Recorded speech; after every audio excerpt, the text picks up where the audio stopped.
My next guest, she's right here. She's actually is like, doing social media on me right now. And we're going to talk about it. That's going to be my first question about social media. Is recognized as a 2019 Blossom Award recipient through the White Dress Project, a 2018 Ambassador of Change in Health and Wellness, a 2018 Boss Woman of the Year, Atlanta's Top 100 Women in Business, and having received the White House Drum Major of Service Award under President Barack Obama. She's a woman on a mission to change her life and the world around her. Her book, Breakthrough, sold separately, debated #1 in Amazon. Please welcome to Money Making Conversation. Could call her my daughter, could call her my mentee, can call her a lot of great things, and it's all positive. Please welcome to the show, Brandi Harvey. Thank you so much for having me. It feels surreal. Yeah, it feels a bit surreal to be here with you like this. Absolutely. So many years. So many years. You've known me since I was 17. Absolutely. Going to college, Hampton, right? Hampton, then Ohio State, pledging Delta. Absolutely. All leading Black Student Union campaign. She was always this person. I got to change lives. Absolutely. Now, so you're up here, social media. Yeah. Just a funny story about her and her twin sister. Oh, goodness. In the early stage, I want to say about 2007, they were struggling socially now. Yeah. And I told them, I said, look, I give you 5,000. I think it's like $5,000. If y'all can just get to 5,000 followers, 5,000, and gave us a book. Yes. Gave us this yellow social media 100 ways or something to up your social media game, something like that, and we failed miserably. I mean, they actually walked away from it. They actually stopped talking to me. They tried a little bit. We failed miserably. It was not our calling then. Now, what is your social media numbers now, my friend? So, on Beyond Her, I'm at over 20,000 followers for my active wellness brand. And then for my personal, I am Brandi Harvey on Instagram. I have over 138,000 Instagram followers. Yeah. Yeah. 138,000 Instagram followers. Yeah. Okay. That's called brand growth. That is definitely brand growth because I remember when I had one. So. From a person who stopped talking to me about her social media growth. You put so much pressure on us in the office. Absolutely. I remember it. It was Carly and I. It was some other people, Patrice, Ishina. You put a lot of pressure on us during that time for social. It was great because I didn't really believe in social at the time. You didn't. I didn't. You didn't. I launched it for your dad. And I remember you ran his social media campaign when we first Tracy did before got it up to like 50,000. Yeah. You said, Rushion, this really is not me. It's not me. It's not me. I don't want to do that. And that's what this book is about. Book is about you can do a lot of things good, but that doesn't necessarily mean that's for long term that's going to make you happy. No. Going to fulfill your dreams. And more importantly, that may not be your calling. No. Tell us why you wrote the book, because that was one of the main takeaways that I got from the book. Why I wrote this book is because I wanted to, I'm a teacher. Absolutely. At my heart, at my core. And I wanted to teach other women how to break free in their lives, to have their own breakthrough, to jump over the hurdle of being unstuck, of staying with the victim story that's kept you stuck for so long. I wanted to help women break free from the food bondage, because so many of us are stuck eating and drinking ourselves into like a coma every single day, trying to suppress the emotions. And so, and then spiritually, I think so many Black women in particular have been, really hurt by the church, been hurt by religion. Right. And so I wanted to have this book offer up a piece for you to find that inner spirit. Because when you find that inner will, you can move forward in your life. Now, when you say move forward in your life, what does that mean? Because it means a lot to a lot of different people. I just wanted to find the words that you're trying to emote from your book. When I sat down to write the book, I started the book because I was fired. And I opened the book telling the story of being fired from my dad's foundation. And Steve so, Harvey said that. now most people are my like friend, Steve Harvey. blown away. Like, how do you get fired from your dad? Right.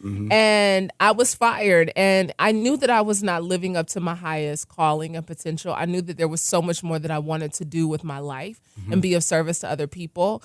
And I think that was a moment for me that I had to get unstuck and move forward because so many. Let me just break because I was there for this run. Yeah, this run. yeah. And we had many conversations in my office. Yeah.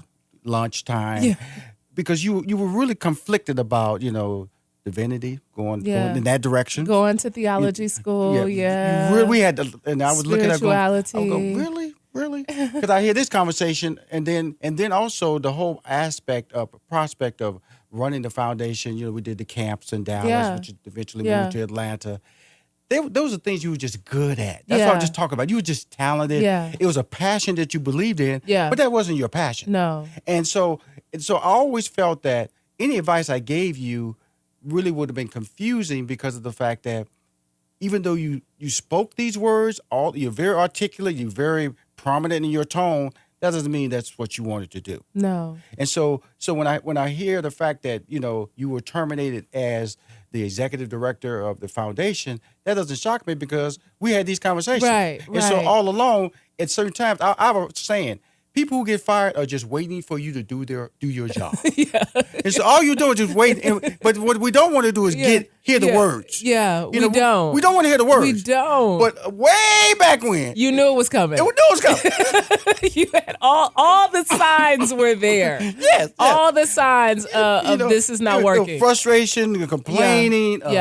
Motivation. You're begrudgingly doing your work. Yes. You're planning other things during those people's time. Yes. You're using those people's cubicles and computers absolutely. to plan your weekend. Absolutely. And that's why I thought that whole portion of the idea of you opening the book talking about determination part. And there were some personal things that you talk about, but believe me, that's happening every day in America. Yes, absolutely. People are going to work.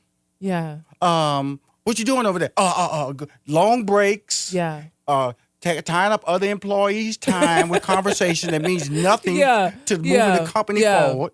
And then you there going, I want to confront the issue. That's what I loved about you. Yeah. Here you are in the wrong, all the time. In the wrong, but you confronting the issue. You tell me why I'm fired. Well, you kind of know, but you actually, and that's that.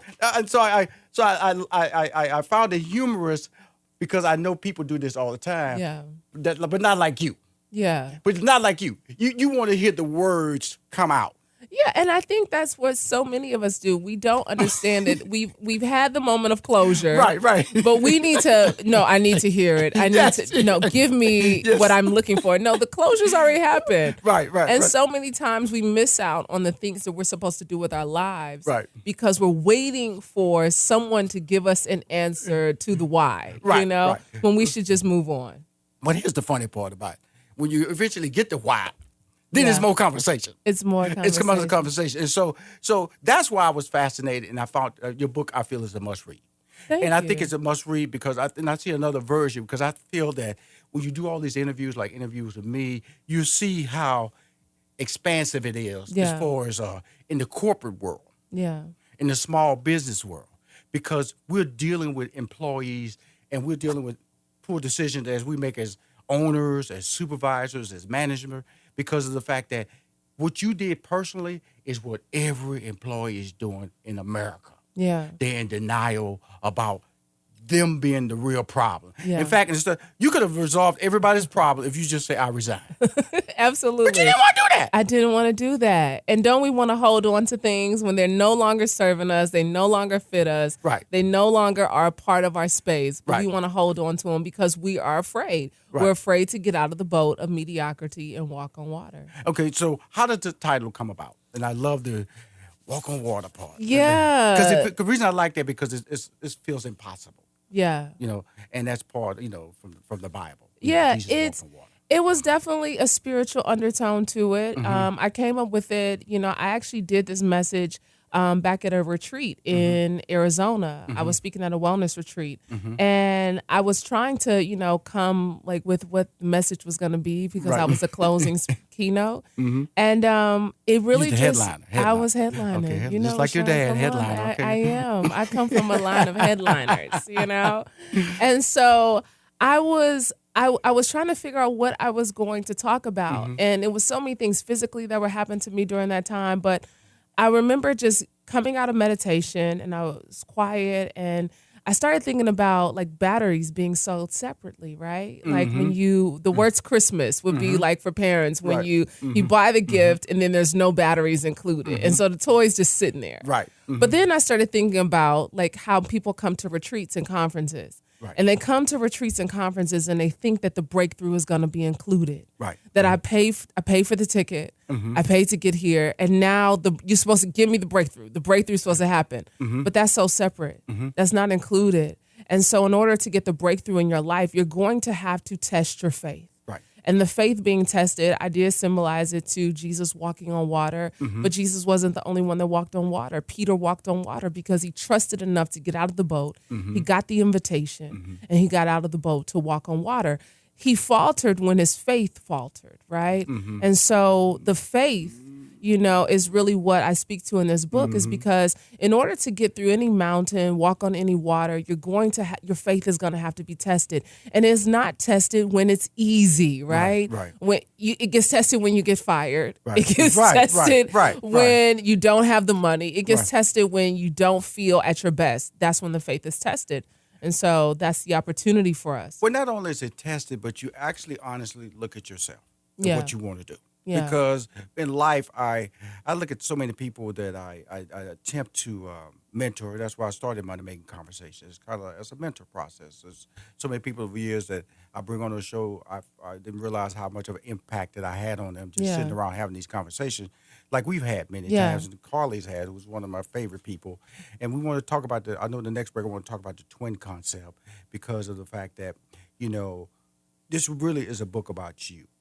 And that separation, I think, is important for you because when we initially met, you guys were really Joined at the hip. mirror image. Mirror remember? image. Yeah, absolutely. Remember the pilot absolutely. we shot? But then absolutely. But I knew that Carly kind of found herself faster than you, and I always felt that you were either not happy with yourself or you just wanted somebody to point you in the right direction because that may have been easier. Yeah. And you didn't want to do the work to get there, and now you've done the work. And it just shows. This is when you walk in the door, the confidence, but I know behind those eyes, there's happiness. Yeah. And that's important now. I'm talking to Brandi Harvey, my dear friend. Before we go on this break, tell people where they can buy the book. They can buy the book on Amazon. You can one-click it to your door. You can do Amazon one-click, or you can go to IamBrandiHarvey.com. Oh, my social media, digital. She's a queen, Brandi Harvey. We'll be right back. Hi, this is Rushion McDonald. I am having a great time with my friend. I almost want to call her my daughter. Yes. Yes. She's one half of the other daughter. Carly, Brandi, Harvey, Carly. Brandi, Carly was always funny. She'd come by my house. She'd do my daughter's hair. Yes. She always had the. I always have conversations with them and. Carly and Brandi, and Carly would say, "Would you just get over it, Brandi? Just get over it." And Brandi said, "No, I'm not. No, I'm not. I need answers. I need to know." And Carly go, "Whatever." And she walk out. Then I'm just stuck with Brandi.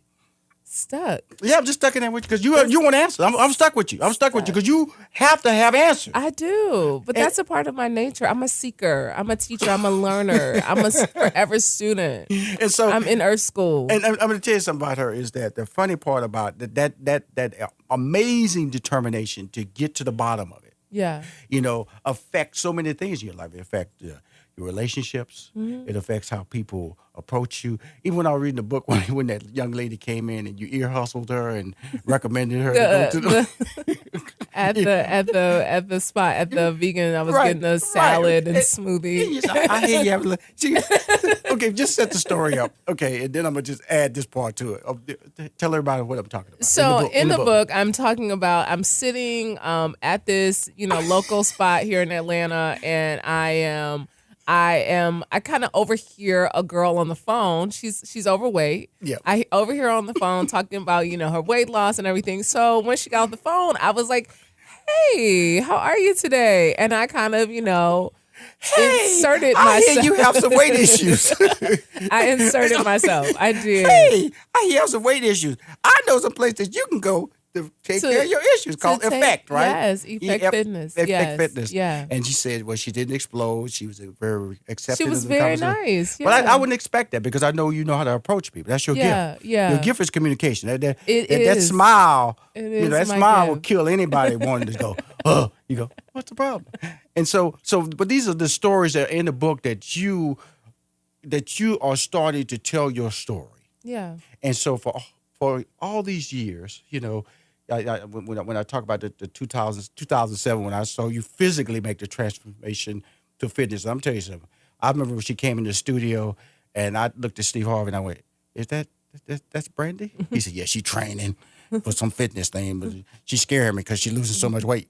And, I guess I heard the stories of love, of what he had for you and all the time. All Yeah. this stuff, both of you guys. I heard, and they were really important, and you guys were always really important to him in his personal life. That was our driving force when we got together as partners in 2000. Was how could we change the lives of people around us, but also affect financial change so we can make sure our children didn't have the lives that we had growing up.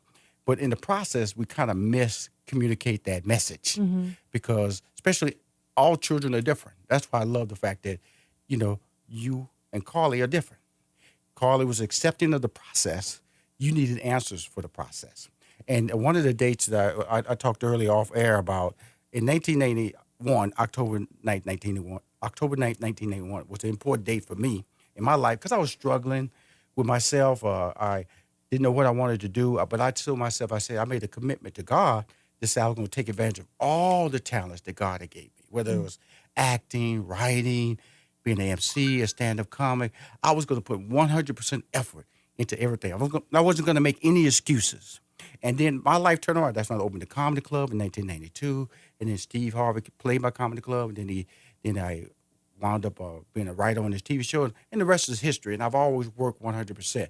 You also have a date that you mentioned in the book as well. Yeah. Let's talk about that date and why it is important to you. August 23rd, 2017 was when I found out I was fired, and it didn't come in a way that I thought it was going to come. It was kind of like a company-wide email that went out, like, we would like to welcome the new, and you're like, oh, is that me? That is me. But the beautiful part of that is 2 years to the date. 2 years to the date, I sent this book off to the publisher. And so I think that that's just a testament of my own faith, of my own ability to walk on water. But I think it's just, surrendering to the process. Right. That I had to surrender to the process, that nothing was going to be simple and easy, but I was going to have, the tools to do it. Right, and I want to point out a couple of things that I thought was significant in the book. I want to read a couple of things here. It's called The Cost of Emotional Dishonesty. This is what I read. When you get those designer shoes or that Tesla or Porsche, you'll be happy.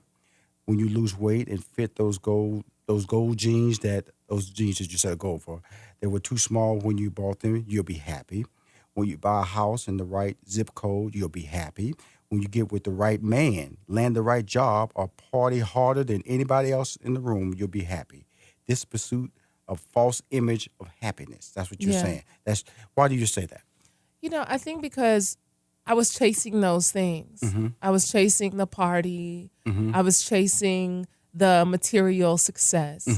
And it's still, when you got those things, I still felt empty. Right. I still felt like there was something missing in my life. Right. And until I went to really uncover and dig up all of the past traumas and hurts that had really, impacted my life. Because often we think, especially as women of color, we think that, well, it's not a big trauma that happened to me. No one died or, but there are little traumas.